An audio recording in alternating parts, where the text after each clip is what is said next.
Bonjour tout le monde, ici Anne-Nathalie Jean-Charles. Alors aujourd'hui, nous sommes au jour 24 de l'initiative 30 jours pour surmonter la noirceur et on parle de l'Avent. Bien, on va mettre les choses au clair tout de suite. Lorsqu'on parle de l'Avent, on parle de l'Avent A-V-E-N-T et non de l'Avent A-V-A-N-T. A-V-E-N-T qui provient du latin adventus qui signifie avènement, venue ou arrivée. Donc, on parle vraiment de la venue, de l'arrivée de Jésus et non de la période avant Noël, bien que la période de l'Avent se produit avant Noël. Selon le calendrier grégorien, l'Avent cette année commence le 29 novembre et se termine le 24 décembre, bien entendu, à la veille de Noël. Lorsqu'on parle de célébrer l'Avent, on parle de célébrer la venue de Jésus sous trois formes. Premièrement, sa naissance à Bethléem. Deuxièmement, sa venue dans le cœur des hommes pour nous transformer. Et troisièmement, on parle aussi de son retour glorieux à la fin des temps.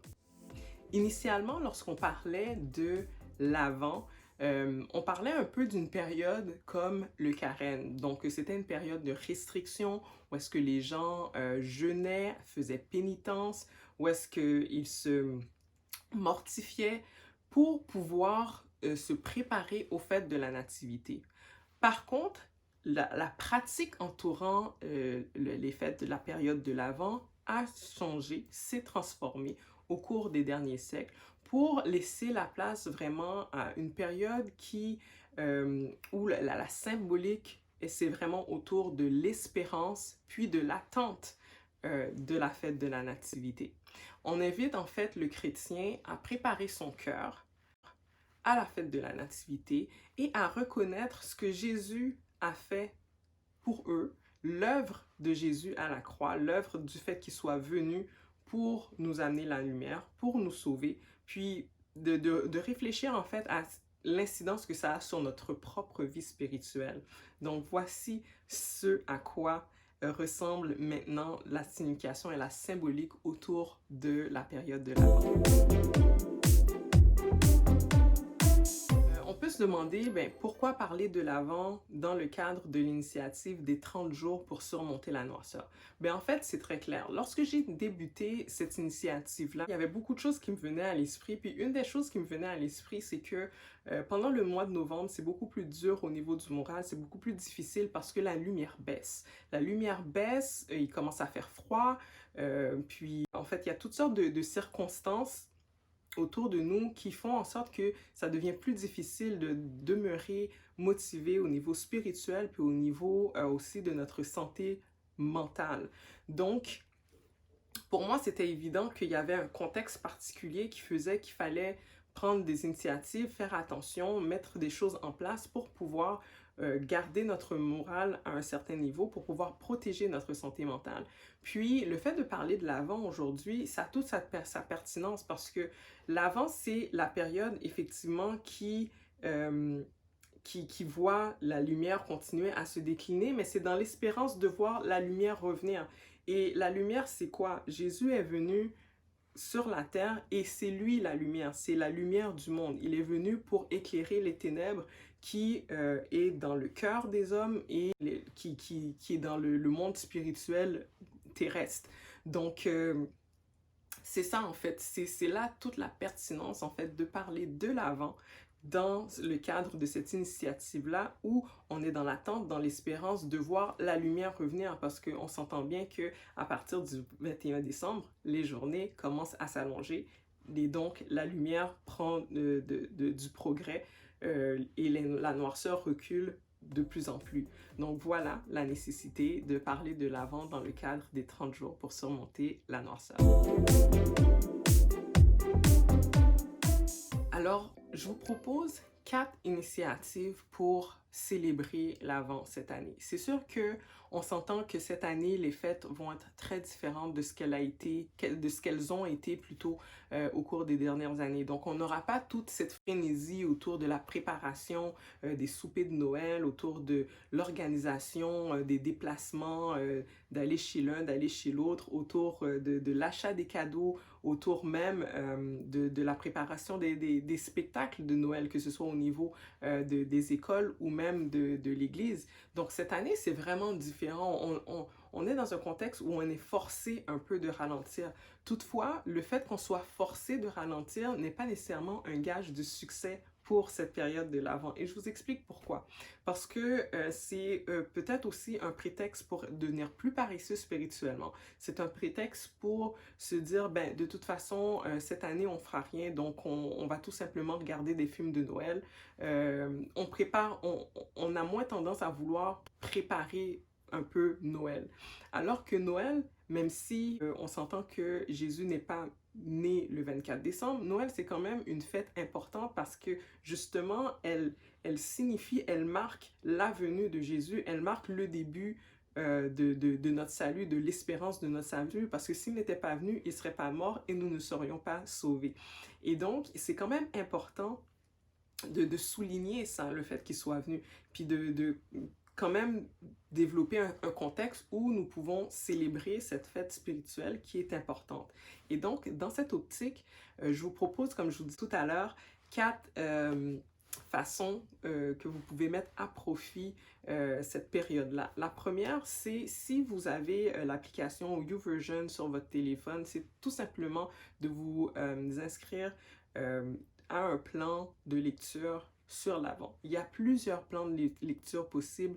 Il y en a sur 3 jours, sur 5 jours, sur une semaine. Il y en a même pour toute la période de l'Avent. Quel qu'en soit ce à quoi vous allez vous engager à lire, c'est juste de vous dire, ben moi je veux spirituellement prendre le temps de lire, de me remémorer l'œuvre de Jésus, pourquoi il est venu, comment il est venu, qu'est-ce qu'il a fait sur Terre, puis de me remettre un peu dans l'esprit de Noël. Donc ça, c'est une des stratégies que je vous propose. La deuxième stratégie que je vous propose, c'est de, comme je le disais tout à l'heure, de ralentir. Au cours des 30 jours, de l'initiative des 30 jours pour surmonter la noirceur, je vous ai déjà parlé en fait de l'importance de ralentir. Puis encore une fois, dans la période de l'Avent, c'est une période tout à fait appointée pour le ralentissement. Puis là, comme je disais tout à l'heure aussi, c'est sûr que cette année, ça va être moins frénétique que les années précédentes et tout. Toutefois, là, lorsque je vous parle de ralentir, c'est de ralentir pour rentrer dans le repos de Jésus. C'est de ralentir pour prendre le temps de connecter avec Jésus. Donc, prenez cet engagement, l'engagement que vous pouvez prendre, de soit prendre une journée par semaine, que ce soit le vendredi, le dimanche, la journée que vous voulez, pour pouvoir consacrer ce temps-là à Dieu. Que ce soit au niveau, peut-être que vous voudrez jeûner, peut-être que vous voudrez louer, peut-être que vous voudrez célébrer, communier avec d'autres personnes, appeler d'autres personnes pour parler de la parole. Quel que soit, vous pouvez choisir qu'à tous les jours, vous allez passer 15 minutes dans la présence de Dieu, dans la louange, dans la célébration, dans le silence, dans la contemplation, quel que soit ce que vous décidez de faire. Je crois vraiment que lorsqu'on prend le temps de s'arrêter pour passer du temps avec Dieu, qu'il y a une bénédiction tout à fait spéciale là-dedans. C'est pas pour rien que Dieu a ordonné au peuple d'Israël de prendre cette journée de sabbat pour s'arrêter. C'était parce qu'il savait qu'on a cette tendance à vouloir courir partout, à faire 1000 choses à la fois, de ne pas s'arrêter, de s'appuyer sur nos propres capacités. Puis il savait que si c'était pas imposé, que le peuple ne prendrait pas le temps de s'arrêter pour passer du temps avec lui. Et je pense que cette période justement de l'Avent, c'est la période tout à fait appointée pour ralentir, puis s'asseoir, puis dire, OK Seigneur, là je te donne ce temps-là, je te donne cette période pour pouvoir passer du temps avec toi. Je veux juste entendre ta voix. Donc ça, c'est en fait la deuxième stratégie que je vous propose pour célébrer cette période de l'Avent.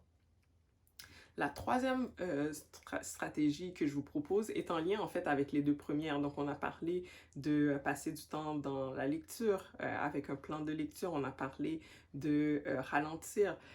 L'autre, c'est tout simplement de préparer son cœur. Puis lorsque je parle de préparer son cœur, je parle de faire attention à ce à quoi on pense. Je fais référence à faire attention à ce qu'on entend, à ce qu'on dit, à ce qu'on voit, à la façon dont on agit avec les personnes autour de nous, mais de vraiment porter une attention particulière à nos comportements, à ce qui rentre en nous et à ce qu'on produit aussi en tant que comportement. De faire attention et de se poser la question continuellement, est-ce que mon comportement honore Dieu? Est-ce que ce que j'entends honore Dieu? Est-ce que ce que je fais honore Dieu? Est-ce que ce que je vois honore Dieu? Est-ce que Jésus est honoré par la façon dont j'agis avec mes parents, avec mes frères et sœurs, avec mon conjoint, avec mes enfants, avec mes collègues? C'est vraiment de prendre cette période-là pour mettre son cœur sur la table et de l'examiner et de se dire dans quel état est-ce que mon cœur est, qu'est-ce que je lui donne comme nourriture à tous les jours, comme nourriture spirituelle, comme nourriture émotionnelle, qu'est-ce que je fais avec mon cœur? Puis de le prendre, puis nous remettre en question justement. Je pense que, encore une fois, cette période, c'est une période tout à fait à pointer pour remettre les pendules en place, puis remettre les choses en perspective, puis se dire, ben, je pense que je pourrais faire mieux. Puis, pour terminer, la quatrième stratégie que je vous propose d'appliquer dans cette période de l'Avent, c'est de s'impliquer. La période précédant Noël, en fait, tout le mois de décembre, puis juste un petit peu aussi à la fin du mois de novembre, il y a nombre et nombre et nombre de possibilités qui s'offrent à nous pour s'impliquer auprès des pauvres, auprès des personnes qui sont abusées, auprès des personnes qui ont des difficultés, des handicapés, de s'impliquer monétairement, de s'impliquer de façon matérielle, de donner des denrées alimentaires. Bref, le nombre de façons, d'opportunités qu'on a dans cette période de fin d'année pour s'impliquer est innombrable.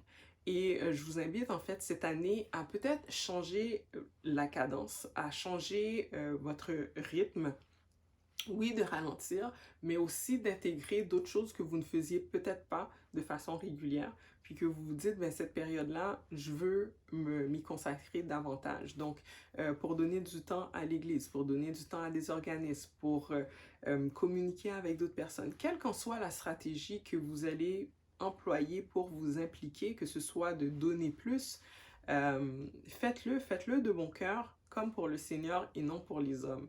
Puis sachez que tout ce que vous allez faire dans cette optique-là, que Dieu va vous le remettre, il va vous bénir. Puis il ne va pas vous bénir nécessairement de la façon dont vous avez donné votre temps ou de la façon dont vous avez donné de votre argent ou quoi que ce soit, mais il y a toujours une bénédiction associée au fait qu'on s'implique auprès des autres, qu'on sorte de notre carcan, de notre quotidien pour pouvoir se tourner vers les autres. Donc ça, en fait, c'est une stratégie que je vous invite à employer pendant cette période-ci. Puis si jamais vous vous impliquez, que ce soit de façon financière ou autre dans votre temps auprès d'un organisme, que vous décidiez, qui sait, peut-être de continuer votre engagement par la suite avec cette organisation-là, pour que vous puissiez continuer à sentir dans vous les bienfaits qu'apporte le fait de s'impliquer auprès des autres.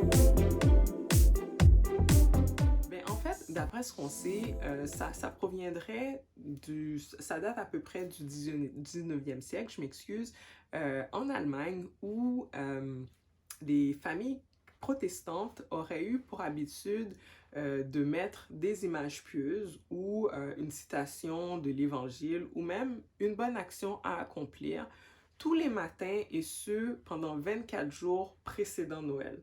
Puis ça, c'était fait dans le but de canaliser l'excitation des enfants. Donc, on s'entend que cette période-là, les enfants s'imaginent recevoir toutes sortes de cadeaux, tout ce qu'ils ont demandé à leurs parents ou au Père Noël, selon ils espèrent le recevoir et tout. Et donc, cette période leur permettait de remettre un peu les choses en perspective auprès de leurs enfants, puis de leur rappeler l'esprit de Noël, de leur rappeler le message autour de la fête de la Nativité, puis d'essayer de baisser un peu leur excitation par rapport aux cadeaux qui s'en venaient. Et donc, dans la même perspective, le journal de Nathalie, on veut faire la même chose pour vous. Donc, pendant le mois de décembre, du 1er au 24 décembre, on a décidé de mettre sur pied un calendrier de l'Avent qui va mettre en fait de l'Avent à tous les jours une mini-dévotion, une pensée en lien avec l'œuvre de Jésus, l'œuvre de lumière sur la terre. Donc, ça va se passer sur Instagram du 1er au 24 décembre. Je vous invite à découvrir les images du calendrier de l'Avent et les différentes dévotions qu'on aura développées pour vous. Pour terminer, je vous remercie d'avoir pris le temps de regarder cette vidéo. Puis aussi, je vous remercie à chacun de vous qui avez participé d'une façon ou d'une autre aux 30 jours pour surmonter la noirceur. Cette initiative-là, je l'ai développée en pensant à chacun d'entre vous qui vivait le confinement, qui vivait le deuil, qui vivait la séparation des proches, qui vivait des crises financières, bref, toutes sortes de choses en lien avec le contexte difficile que nous vivons présentement. Et j'espère vraiment que chacune des initiatives, des stratégies qui sont présentées lors de ces 30 jours-là vous ont aidé et vous continueront à vous aider non seulement au cours du mois de novembre, mais pour votre vie durant. J'espère que vous aurez trouvé la perle, la pépite qui a fait en sorte de vous requinquer, de vous redonner de l'énergie, puis de maintenir en fait autant votre santé mentale que votre santé spirituelle. Alors, soyez bénis, restez prudents, continuez à suivre les consignes de la santé publique de votre pays, de votre région. Puis, on continue de prier, puis on sait que cette saison-là ne durera pas éternellement, qu'éventuellement, il y aura une fin à tout ça. Donc, encore une fois, soyez bénis et à la prochaine.